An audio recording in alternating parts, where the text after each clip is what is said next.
I don't want toys. I want a dad.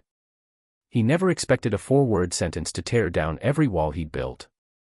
But when Clara, a bright-eyed 7-year-old with tousled hair and earnest hope gleaming in her eyes, said to him, "Sir, I don't want toys.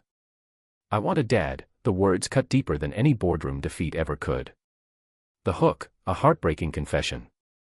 Michael Grayson, self-made millionaire and CEO, stood frozen, clutching a pile of toys he had sent, remote-controlled cars, dolls, puzzles. Meant to be gifts. Meant to show he cared. But Clara's tears reflected something he'd never realized he'd lost: connection. Her longing wasn't for wealth. It was for belonging. Act I, opposites at home. Michael had built his empire on logic and discipline. Childhood. A blur of boarding schools and business lessons. Emotions were liabilities, distance, a tool. Clara, on the other hand, had spent her life in foster homes, swapping suitcases and beds more often than birthday candles. Her greatest wish, someone to call Dad. When Michael adopted her, he thought providing stability meant buying everything she lacked. He underestimated the fragile human in the girl he'd chosen to love. Act 2, Fractured Bonds. The early days were awkward. Michael's home was sleek, ordered, devoid of mess or spontaneity.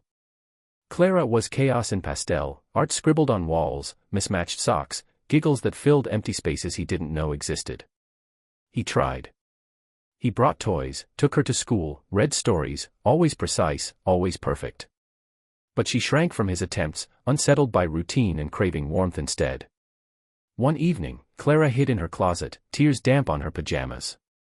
When he found her, she offered him a picture she'd drawn, 2 stick figures holding hands, one tall, one small, with a single word, Dad. That's when everything inside Michael cracked. Act 3, Lessons of the Heart. Michael realized he had to learn different rules. The next morning, he left work early. He made pancakes with strange shapes, let the kitchen turn into a food art studio, and laughed when batter landed on his shirt. They danced in the living room until Clara collapsed in giggles. Over the following weeks, he asked about her favorite stories. They built blanket forts, whispered secrets in the dark, and he listened, with heart, not schedule. She introduced him to the thrill of swings, the beauty of muddy puddles, the magic of bedtime hugs. Michael let go of control. Embraced imperfection. And in that, found connection. Act 4, The Challenge returns. Just as they found rhythm, the threat of separation loomed. Clara's old case worker called. In a bureaucratic twist, another family had expressed interest. Suddenly, their fragile world trembled again. Michael panicked. He'd never known fear like this, not for stocks, not for deals, this was fear for her heart.